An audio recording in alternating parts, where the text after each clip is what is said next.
Imagine waking up to a sound you can't place, a low rumble beneath the floor that doesn't stop. Across America, the ground is moving, from California's hidden volcanoes to Tennessee's silent faults, to the heart of the Midwest where rivers once ran backward. Every region has its own ticking clock, some counting down in centuries, others in months. But now, satellites, sensors, and seismographs are detecting strange patterns, clusters of quakes, pulses of heat, and the slow collapse of the land itself. Is the continent waking up? Or are we just hearing the planet breathe?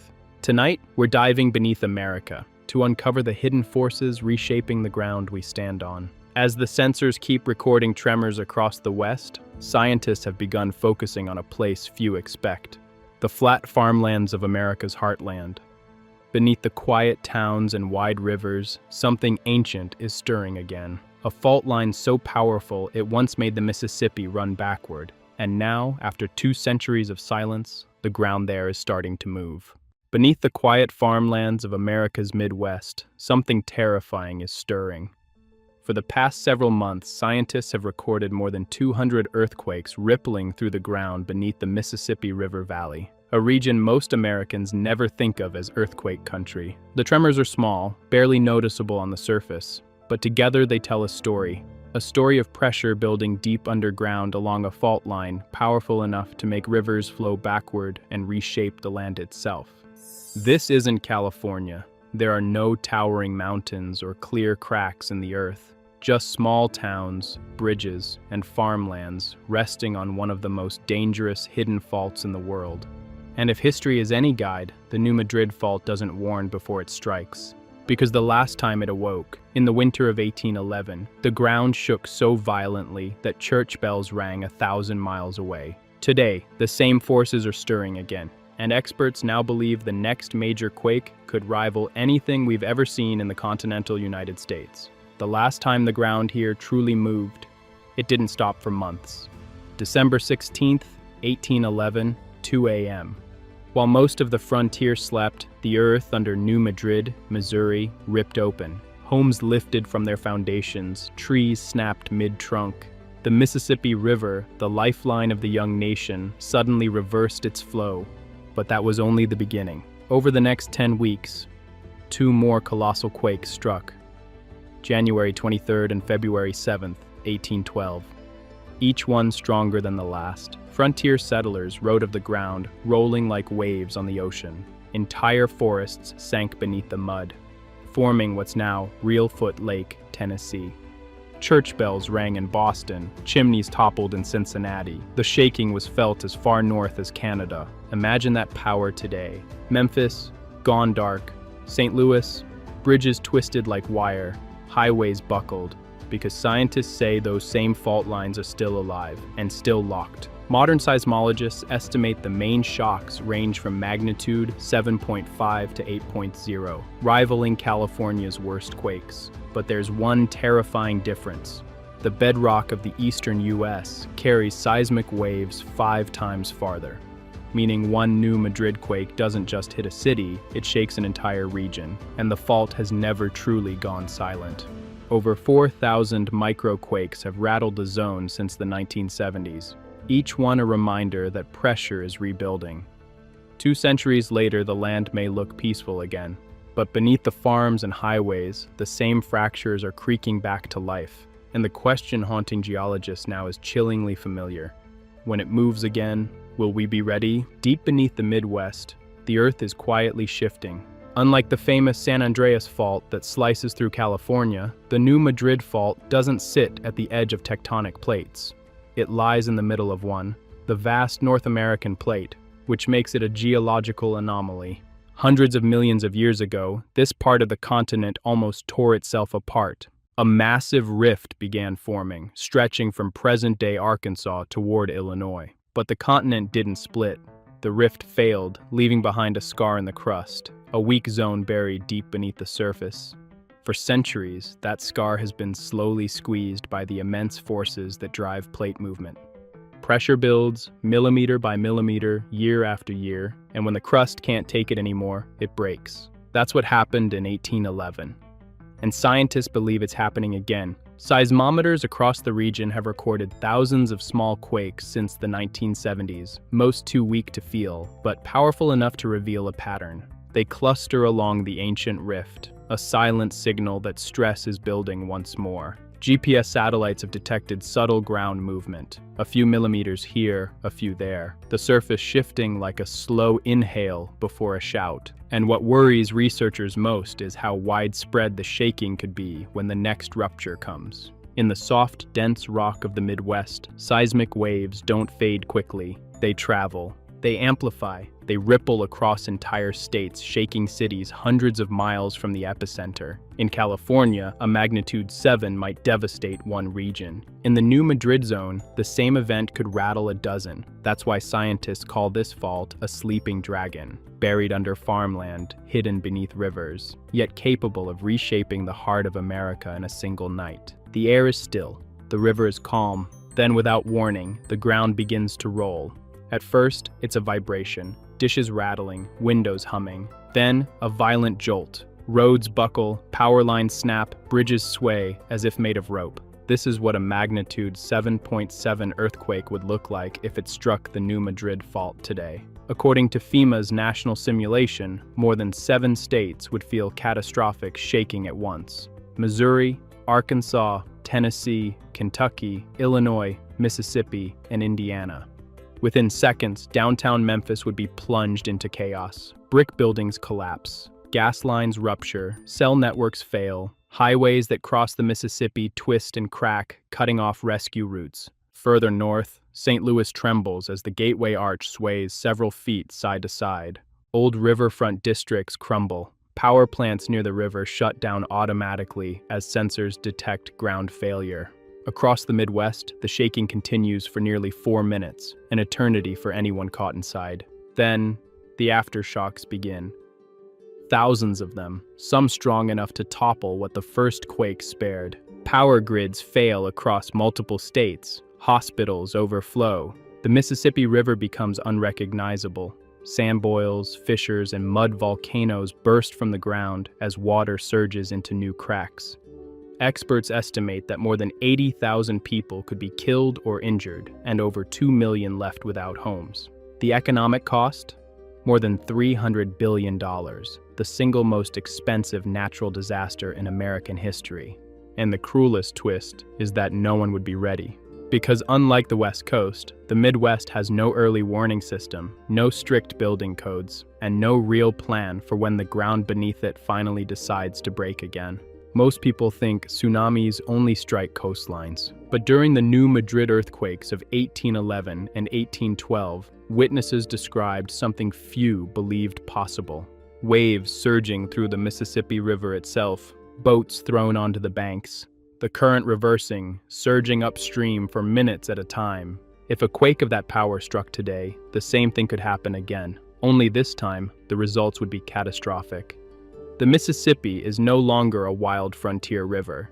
It's lined with cities, fuel depots, and power plants. Ports stretch from St. Louis to New Orleans, handling nearly 500 million tons of cargo each year. A massive inland surge would tear through docks, bridges, and levees. Tugboats and barges could be lifted onto land. Pipelines running beneath the riverbed might rupture, igniting fires that spread across the water's surface.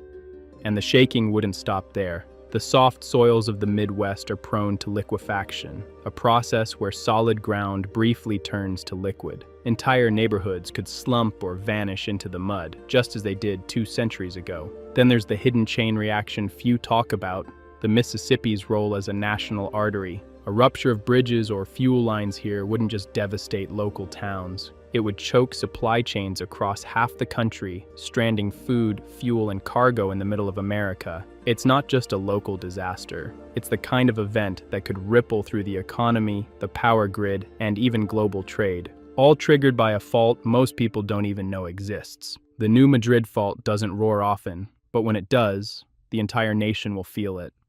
From skyscrapers in St. Louis to river boats on the Mississippi, the shaking won't just rattle windows, it will test everything we've built.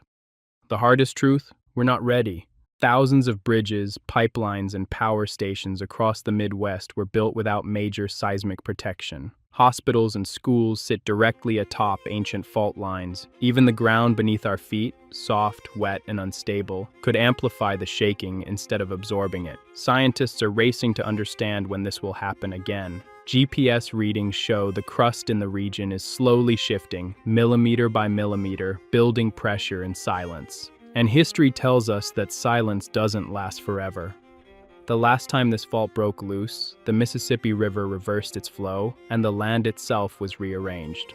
If it happens again in our lifetime, the effects could rival the costliest natural disasters in U.S. history, and it could happen without warning, tomorrow or 50 years from now. The heart of the country isn't the only place whispering beneath our feet. Just to the east, another fault line is waking, one that hides in the ancient rock of the Appalachians, where the ground stays quiet. Until it doesn't. Deep beneath the rolling hills of Appalachia, something is stirring. A silent geological giant, largely unknown, poorly understood, and dangerously underestimated. Known as the East Tennessee Seismic Zone, this hidden fault system stretches from Alabama through Tennessee and into Virginia, quietly releasing tremors almost every week. But experts believe it could be hiding something far more dangerous. A magnitude 7.5 earthquake here could flatten entire cities, cripple infrastructure, and send shockwaves across half the U.S. Unlike the famous San Andreas, this fault doesn't announce itself. No surface ruptures, no dramatic headlines, just silent stress building, year after year. So how likely is a catastrophic quake in the heart of the South? And why are scientists so worried about this quiet fault system? Let's dive deep into the invisible danger beneath Appalachia. Would you feel safe living above an invisible fault line like this? Drop your thoughts in the comments. Then let's uncover why this zone has scientists quietly alarmed. So where exactly is this threat hiding, beneath what seems like peaceful farmland and small towns? The East Tennessee Seismic Zone stretches nearly 300 miles, from northeastern Alabama through Tennessee and into Virginia. It also radiates seismic influence into parts of Georgia, Kentucky, and the Carolinas. But here's the twist. This isn't a fault line like you'd find in California. It's buried, hidden deep within the North American plate, far from any tectonic boundary. These are not new cracks in the earth. They're ancient scars, remnants from a time when supercontinents like Pangaea were colliding. Geologists believe they trace back to a massive subterranean structure called the New York-Alabama lineament, essentially a fossilized fault system, hundreds of millions of years old. Even though these faults don't break the surface, they're still active. Earthquakes here typically originate 3 to 25 kilometers underground, inside rigid, dense rock that transmits seismic energy far more efficiently than the fractured crust out west. And that's what makes this so dangerous, because even small tremors in this region can be felt across multiple states. But while the faults are old, the data is new, and what scientists are seeing in the seismic record is raising serious concerns. For most people, earthquakes in the eastern U.S. sound like science fiction, but this fault has already shaken millions, just not in ways the media tends to remember. On November 30th, 1973, a magnitude 4.7 earthquake hit near Alcoa, Tennessee. Though moderate in size, it was shallow and felt throughout the entire Knoxville area. It triggered over 30 aftershocks, some just hours apart. Then in 2003, a 4.6 magnitude quake struck near Fort Payne, Alabama. This time, the damage was visible. Windows shattered, chimneys collapsed, water systems were disrupted. Thousands reported feeling it as far as Atlanta. And further back, in 1916, Irondale, Alabama was rattled by an event estimated to be magnitude 5. Though records are scarce, eyewitnesses described widespread panic and shaking felt for miles. But here's where things get serious. Modern trenching studies, where scientists literally dig into fault lines, have revealed something far more terrifying. Evidence of at least 2 prehistoric magnitude 6.5 earthquakes in this zone within the last 40,000 years. These weren't micro-tremors. They were surface-rupturing, city-destroying level events. And because they happened so long ago, most people don't even realize they occurred. So when people say, "But we've never had a big one in my lifetime," that's not comfort, that's a countdown. And recently, that clock may have just ticked forward. In May of 2025, the quiet East Tennessee Fault Line made headlines for the wrong reason. A magnitude 4.1 earthquake struck near Greenback, Tennessee, just 30 miles south of Knoxville. It lasted less than 10 seconds, but it was felt by tens of thousands. Within the first hour, over 23,000 people submitted reports to the U.S. Geological Survey. That number would eventually double. Shaking was reported as far as Georgia, North Carolina, and South Carolina. For many in Atlanta, this was their first earthquake ever. No injuries were reported, no buildings collapsed. But what followed was even more telling. Dozens of small aftershocks, all clustered around the same fault segments: Greenback, Mascot, Athens, and Knoxville, like echoes of a larger event. Since 2005, more than 13,000 earthquakes have been recorded in this zone. Most were too small to feel, but they paint a clear picture. This fault isn't asleep. It's active, constantly shifting, adjusting, loading. And the 2025 Greenback quake, it now ranks among the top 5 ever recorded in the region. But here's the chilling part.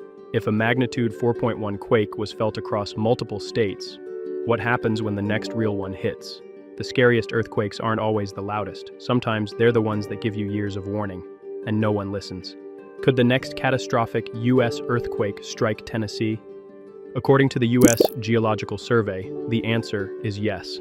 And not just a maybe. A major event here could reach magnitude 7.5. A quake of that size wouldn't just impact Tennessee.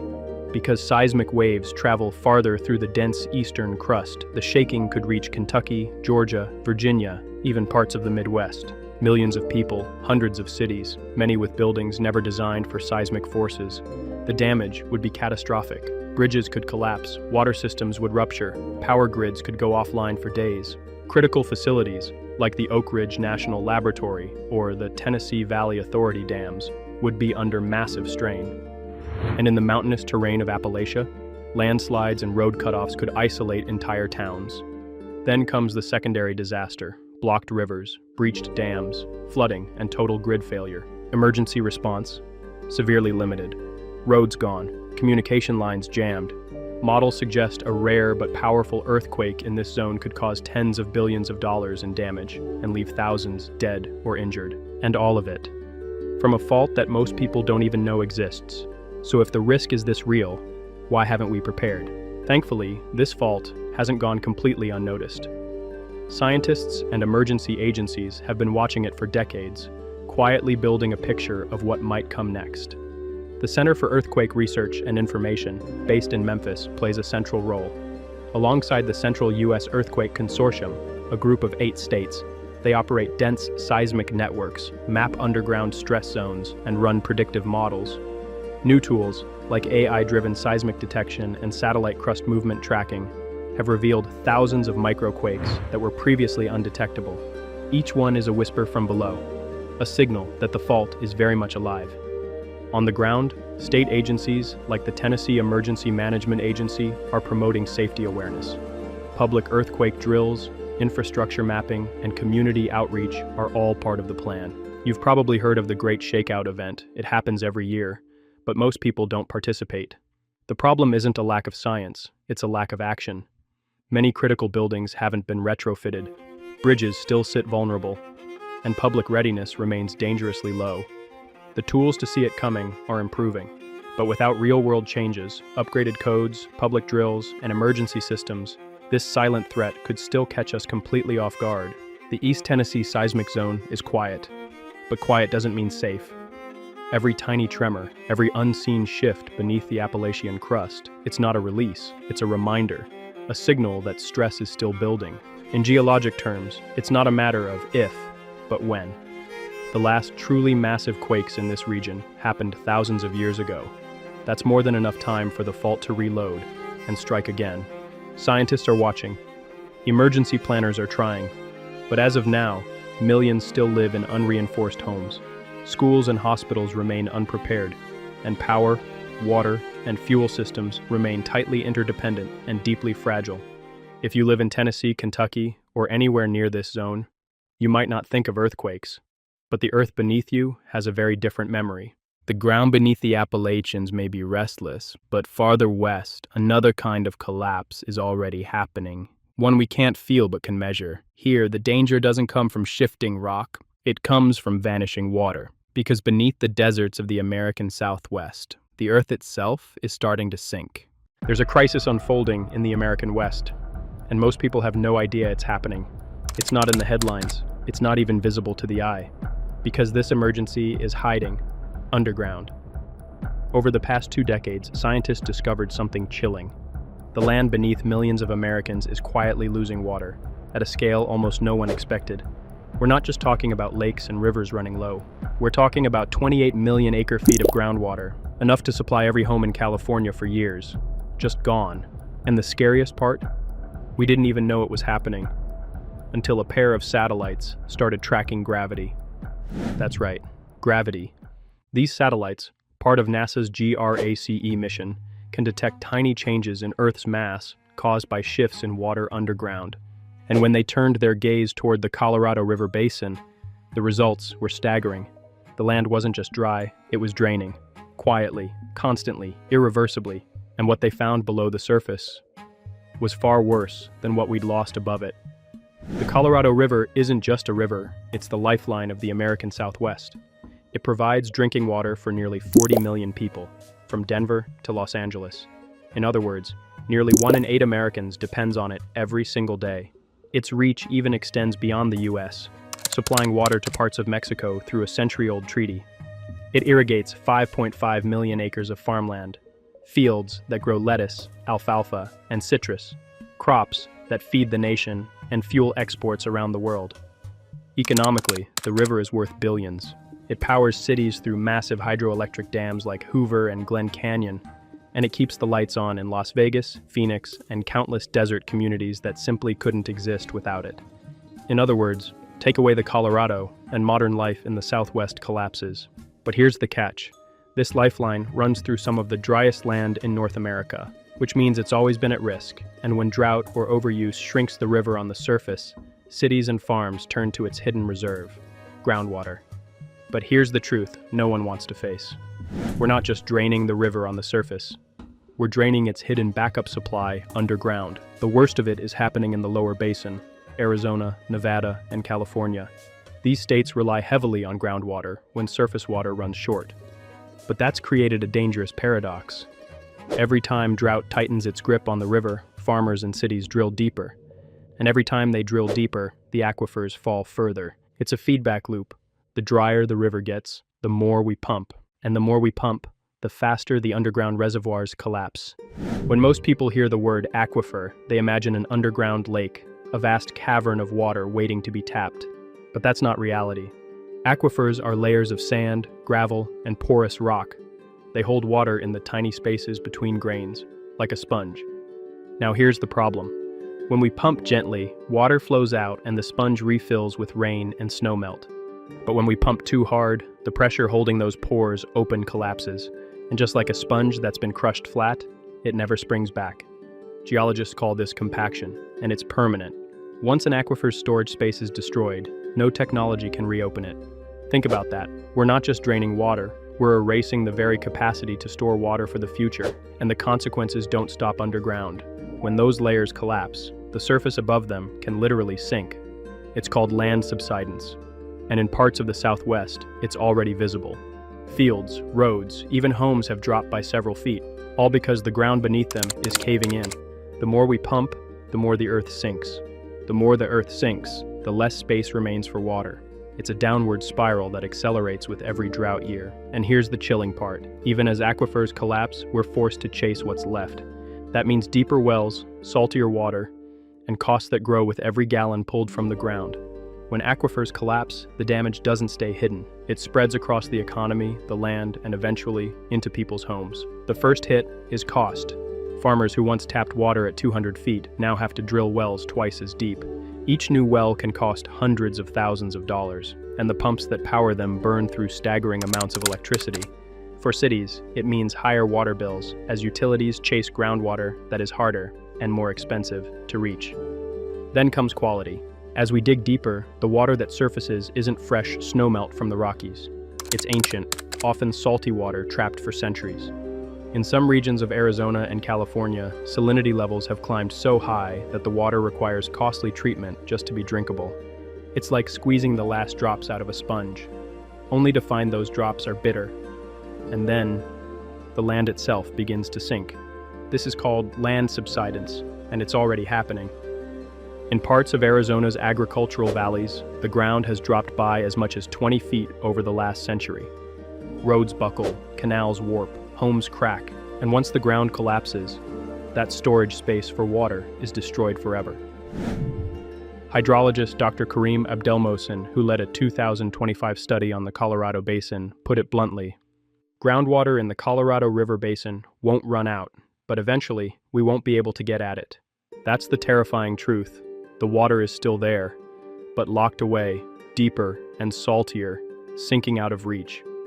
And as bad as the fallout looks today, the future projections are even more sobering, because the underground collapse isn't slowing down, it's accelerating. If the present looks dire, the future may be worse. The U.S. Geological Survey warns that base flow, the groundwater that naturally seeps into rivers and keeps them alive during dry months, could drop by nearly 30% in just the next 30 years. Why does that matter?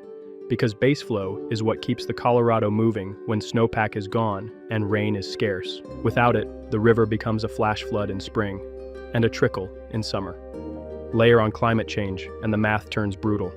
Hotter temperatures mean more evaporation. Snow melts earlier, leaving less to feed rivers during peak demand. And parched soils absorb what little water does arrive before it can ever reach the channel. The result? Even in so-called normal years, the Colorado may run at historic lows. A river system designed to support 40 million people could struggle to supply half that. And the decline isn't just about numbers on a chart, it's about cities forced to ration. Farms abandoned because pumping is too costly, reservoirs that no longer fill. A river that once carved the Grand Canyon, reduced to a shadow of itself. So the question becomes, are we willing to act now, or will we wait until the West's hidden safety net is gone for good? There are efforts to slow the collapse.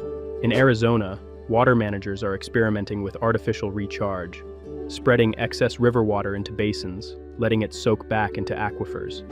Some regions have created active management areas where pumping is regulated and tracked to prevent overuse.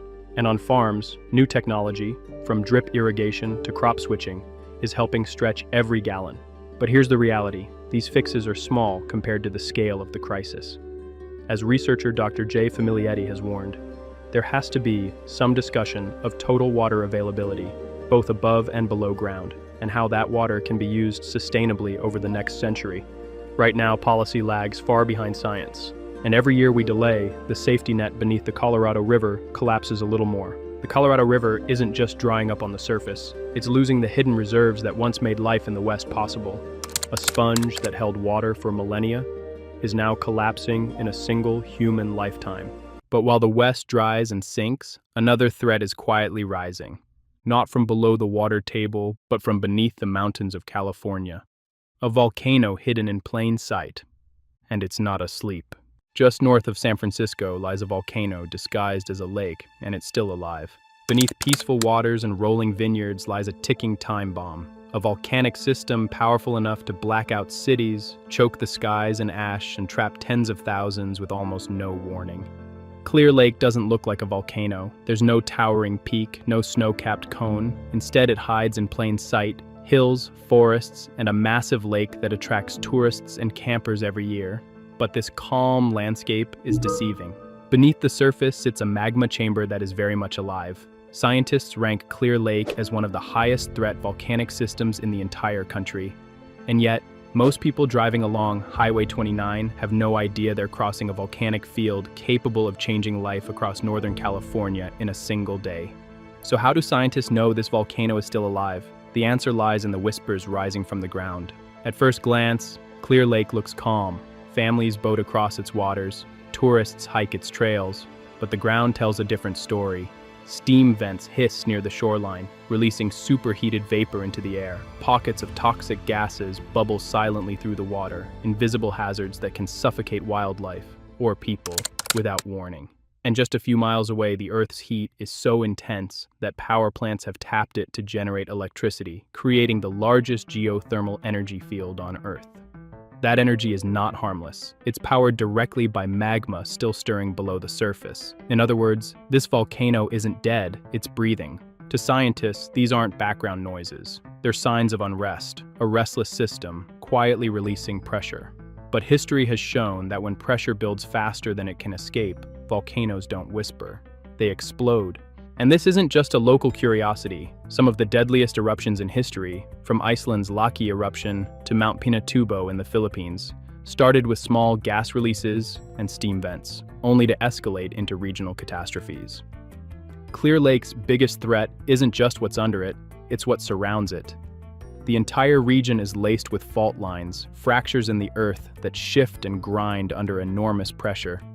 Just to the west runs the San Andreas Fault, infamous for tearing through California with magnitude 7 and 8 earthquakes. To the south, the Hayward and Rogers Creek faults creep beneath crowded suburbs of the Bay Area. These aren't isolated cracks. They're connected, part of a deadly network transferring stress like dominoes waiting to fall. Scientists warn that a strong earthquake on any of these faults could rattle Clear Lake's volcanic system, shaking its magma chamber and pushing it closer to eruption, and history shows why this matters. In Iceland, a major quake once destabilized nearby volcanoes, triggering eruptions within weeks. In the Philippines, Mount Pinatubo rumbled after swarms of earthquakes struck in the months before its 1991 explosion. In California, earthquakes and volcanoes are not separate threats. They're partners in disaster. A jolt along the San Andreas may not just damage freeways and homes, it could be the spark that wakes a hidden giant. But even if the ground stays quiet, Clear Lake hides another danger, one that can kill silently without a single eruption. Volcanoes don't need fire and lava to kill. Sometimes they suffocate. Clear Lake is saturated with volcanic gases. Carbon dioxide and hydrogen sulfide seep quietly through its waters and surrounding soil. They have no color, no warning smell, but in high concentrations, they can suffocate animals or even people in seconds. Around the world, gas disasters have struck without a single eruption. In Cameroon, an invisible cloud of carbon dioxide once burst from a lake, rolling down into nearby villages and killing more than 1,700 people in a single night. Clear Lake has the same type of chemistry, a hidden hazard sitting beside thousands of residents. And unlike lava flows, you can't outrun gas. You don't see it coming. One moment the air is normal, the next it's deadly. This is why scientists don't rank Clear Lake as a sleeping system. The danger isn't just an eruption, it's a combination of threats, earthquakes, gases, magma, and people living right on top of it. And if this volcano does erupt, the first signs won't look like a Hollywood movie. They'll look like steam, boiling water, and small blasts that give almost no time to escape. If Clear Lake erupts, it might not begin with a massive explosion. The U.S. Geological Survey warns that the first sign could be something far more subtle, a phreatic blast. That's when rising magma superheats underground water, turning it to steam so violently that the ground itself rips apart. These explosions can launch boiling rocks, mud, and debris into the air, raining down on anyone nearby with almost no time to flee. But USGS models also show the potential for larger eruptions. Thousands of years ago, the same volcanic field built Mount Canocti through repeated explosions and lava flows. A modern repeat could send ash plumes tens of thousands of feet into the sky, grounding aircraft across Northern California and blanketing the Bay Area in fine volcanic dust. The geography makes it worse. Highway 29, the main evacuation route, runs directly through the volcanic field. A sudden blast could block or bury the road, trapping entire towns like Clear Lake, Lower Lake, and Kelseyville. And the USGS is blunt. Clear Lake is ranked as a high-threat volcanic system, not because it erupts often, but because when it does, the consequences could be immediate, violent, and widespread. But the fallout wouldn't stop at Lake County. The right eruption here could ripple outward, shutting down daily life across all of Northern California. If Clear Lake erupts, the impact won't stay local. Less than 100 miles south lies the Bay Area, home to millions of people and one of the busiest economic hubs in America. USGS hazard models show how even a moderate eruption could send volcanic ash drifting into San Francisco, Oakland, and Sacramento. Bridges, airports, and power lines could all be choked with fine, abrasive dust. Jet engines clog, solar panels stop working, power stations spark with failure. Flights across the West Coast could be grounded within hours. And it's not just ash. The same magma that fuels Clear Lake also powers the geysers, the largest geothermal energy complex on Earth. In normal times, those plants generate electricity for nearly 1 million Californians. In a volcanic crisis, they could become liabilities. Pipelines might rupture, turbines could seize, and high-voltage transmission lines could fail, plunging entire regions into blackout, right when power and communication would be most critical. Emergency planners fear a chain reaction, highways clogged with evacuees, airports shut down, power grids collapsing, and hundreds of thousands of people stranded in a state of chaos. And the scariest part? Clear Lake's next eruption might not give weeks of warning. It could escalate in a matter of hours. If Clear Lake does erupt again, scientists believe it won't begin with lava fountains or fiery explosions. The first signs will be subtle, easy to miss unless you're watching closely. It could start with a swarm of small earthquakes beneath the lake, hundreds of tremors rippling through the crust in rapid succession. To geologists, these are the footsteps of magma on the move. At the same time, gas monitors might detect sudden spikes of carbon dioxide and hydrogen sulfide rising from the ground. These invisible gases can displace oxygen, turning the air toxic in pockets where people live, work, or play. And then come the steam vents, new holes tearing open in the earth, hissing vapor that burns at the touch. On the surface, it might just look like a crack in the dirt or a pool of boiling mud. But underground, it's a sign that magma is rising, pushing closer to eruption. The most terrifying part? These warning signs might unfold over weeks, or they might collapse into explosive activity in just a few hours. For the people living around Clear Lake, that means there may be no real time to flee. And even with all of today's monitoring technology, scientists admit they can't guarantee enough warning, which means the only real defense is preparedness. Preparedness is the only shield residents have. But here's the problem. California's escape plan is fragile. The main evacuation lifeline, Highway 29, cuts directly across the volcanic field. A sudden blast could bury the road in rockfalls and landslides, trapping entire towns with no way out. Picture thousands of cars locked in gridlock while ash begins to fall. Evacuation turns into entrapment, and it wouldn't stop there. Clear Lake's water systems supply communities across the region. Ashfall could contaminate reservoirs, clog treatment plants, and leave tens of thousands without safe drinking water. At the same time, power grids would be collapsing. Remember the geysers geothermal field. In a crisis, pipelines could rupture and turbines could fail, plunging homes and hospitals into blackout. Without power, there's no communication, no internet, no emergency alerts. USGS models show how quickly this can spiral. Clogged highways, grounded flights, and cascading failures of water and energy systems. In short, a single eruption at Clear Lake wouldn't just destroy part of Lake County, it could paralyze Northern California. And the most chilling truth? Clear Lake is what scientists call a stealth volcano, hidden, overlooked, and easy to ignore until it's too late. Clear Lake doesn't look like a volcano. There's no towering peak, no snow-capped cone on the horizon. That's what makes it so dangerous. It's a stealth volcano, hiding in plain sight. Scientists at the USGS say the magma chamber beneath Clear Lake is still active, still restless, and still capable of erupting again. The only unknown is when. It could be centuries from now, or it could begin tomorrow with a swarm of earthquakes, a sudden spike in gas, or a steam blast tearing open the ground. And if it happens, it won't just threaten Lake County. The chain reaction could ripple across the Bay Area, disrupting airports, highways, power grids, and water systems that millions of people depend on every single day.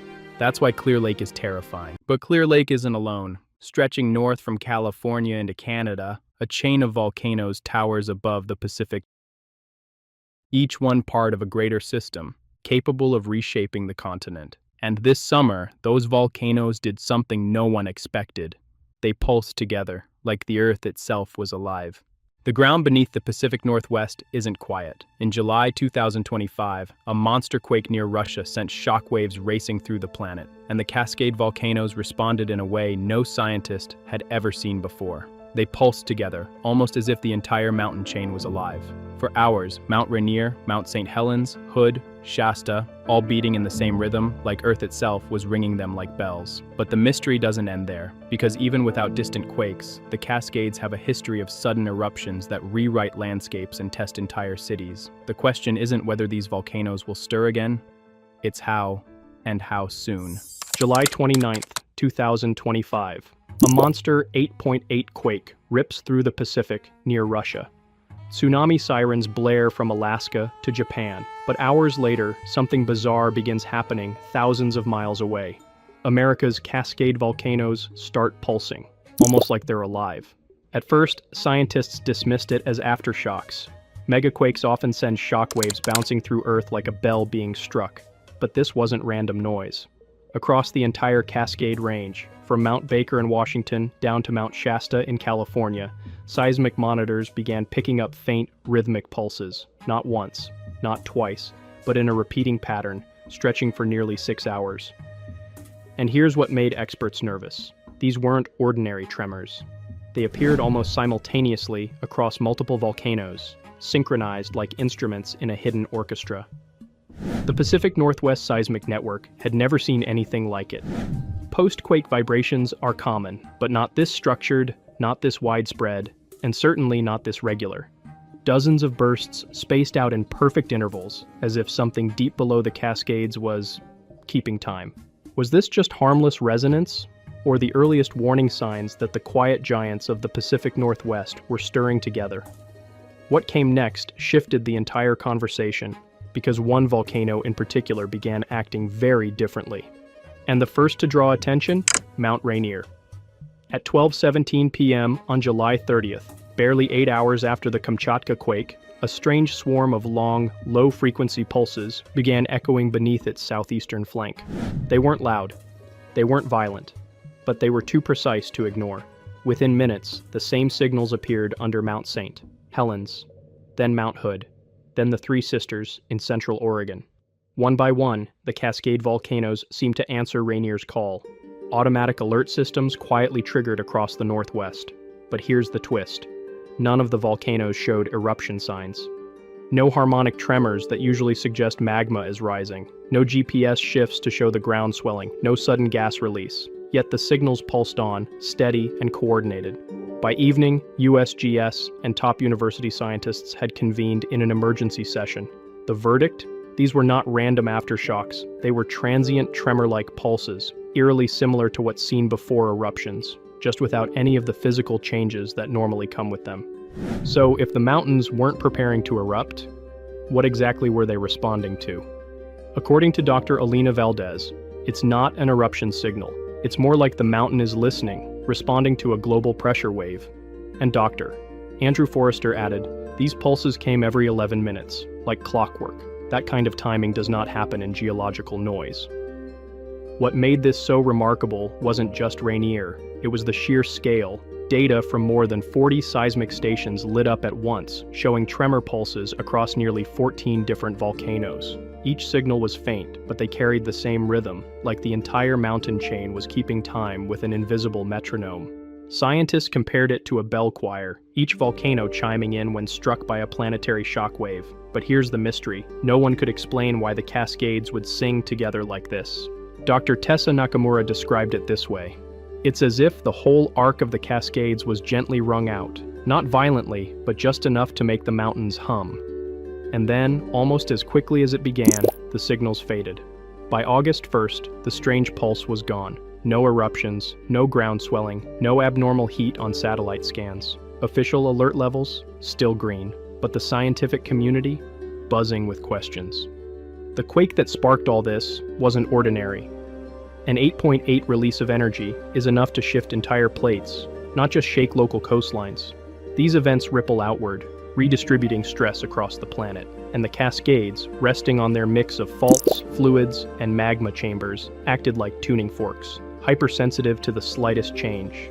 So the question became, were the Cascades simply vibrating like struck strings, or were we witnessing something deeper, a direct interaction between a megaquake and dormant magma systems? Dr. Ian Niles of Stanford put it best. Think of these volcanoes like tightly wound springs. You don't need to snap them for them to respond.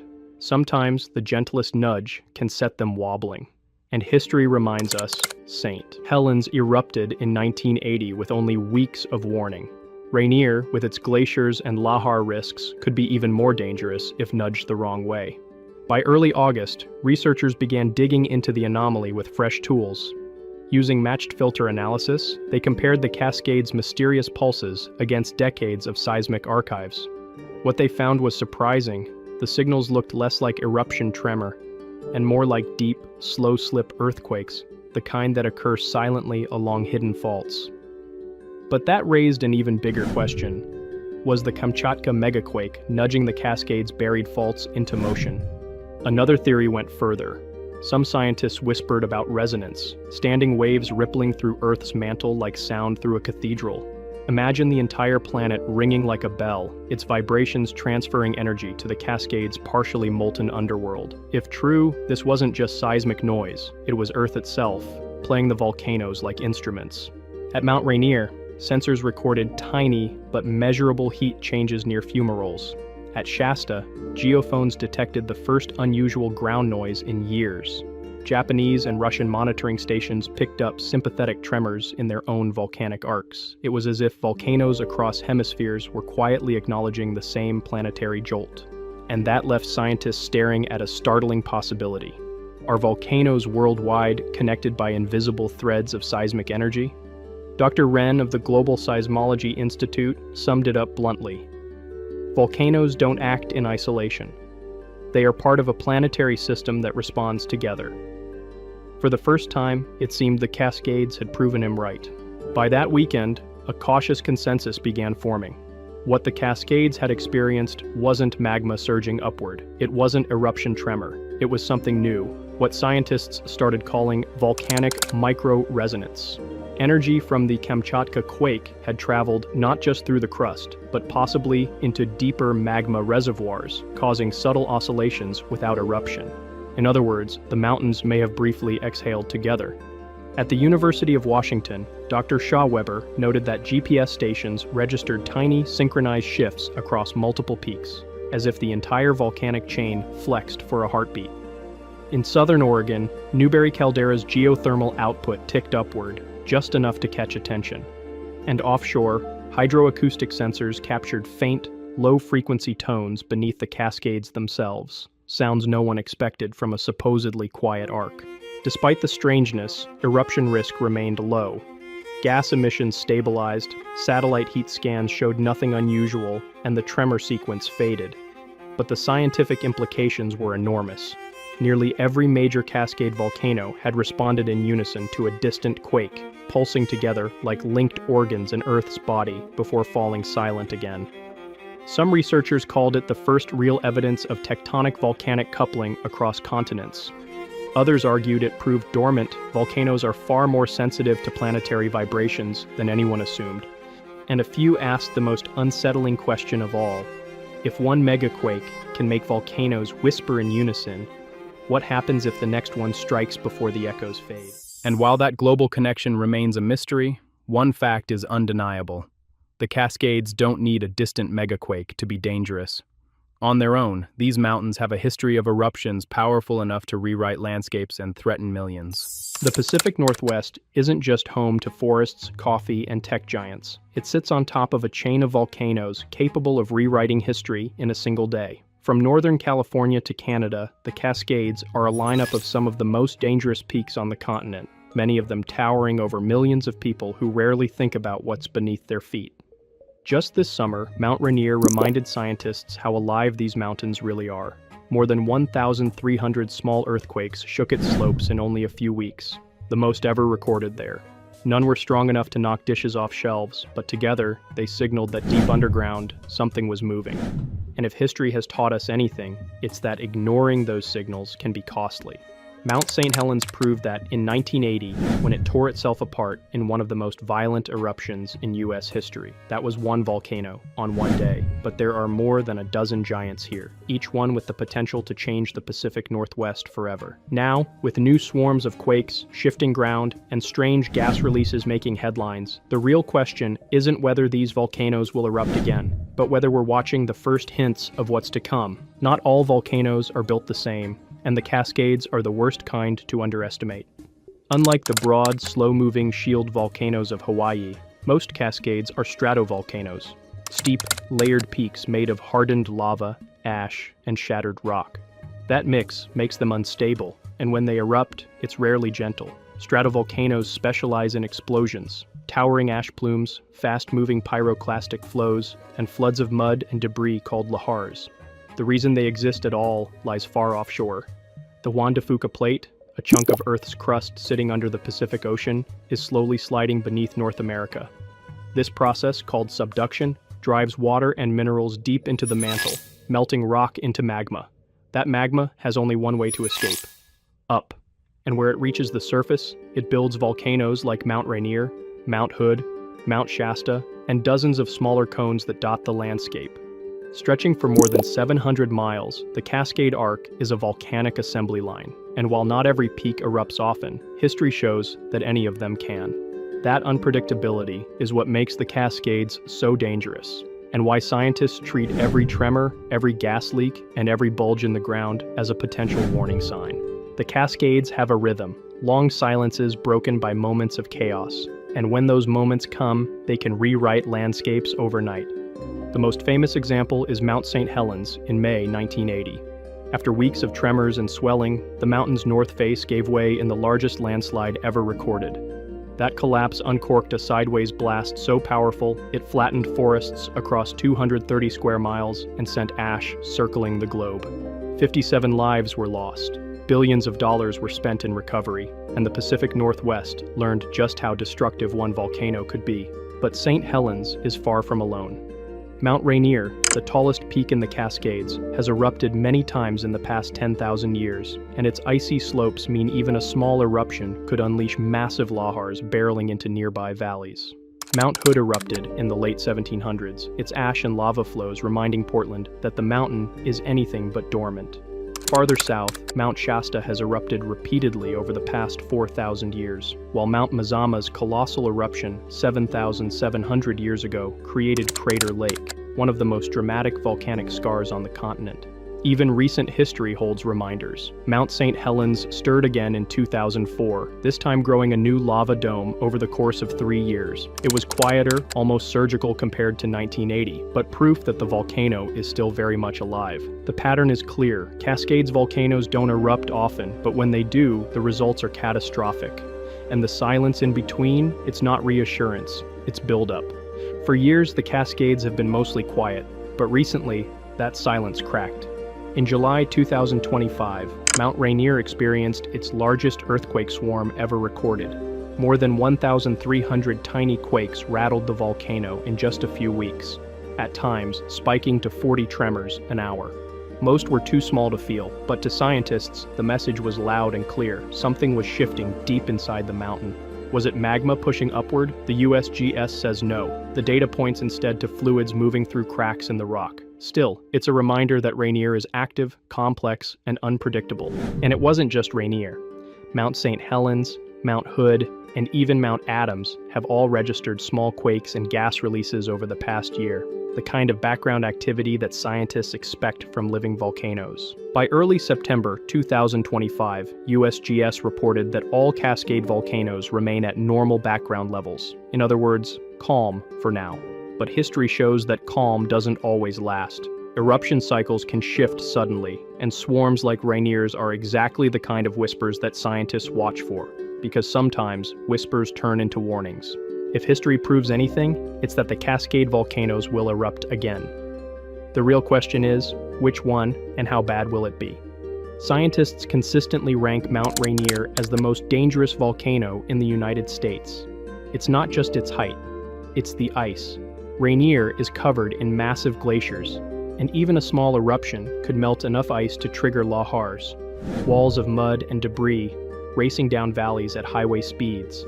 For communities in Washington, that could mean as little as 30 to 40 minutes to evacuate before entire towns are buried. Then there's Mount Hood, just 50 miles from Portland. Its eruptions are typically smaller than Rainier's, but its location makes it a serious threat. Ashfall could choke highways, contaminate water supplies, and disrupt a metro area of over 2 million people. Farther south, Mount Shasta is one of the largest volcanoes in the range. It has erupted often in the past 4,000 years, and its position near key transport corridors means even a moderate event could cut off major highways and devastate local communities.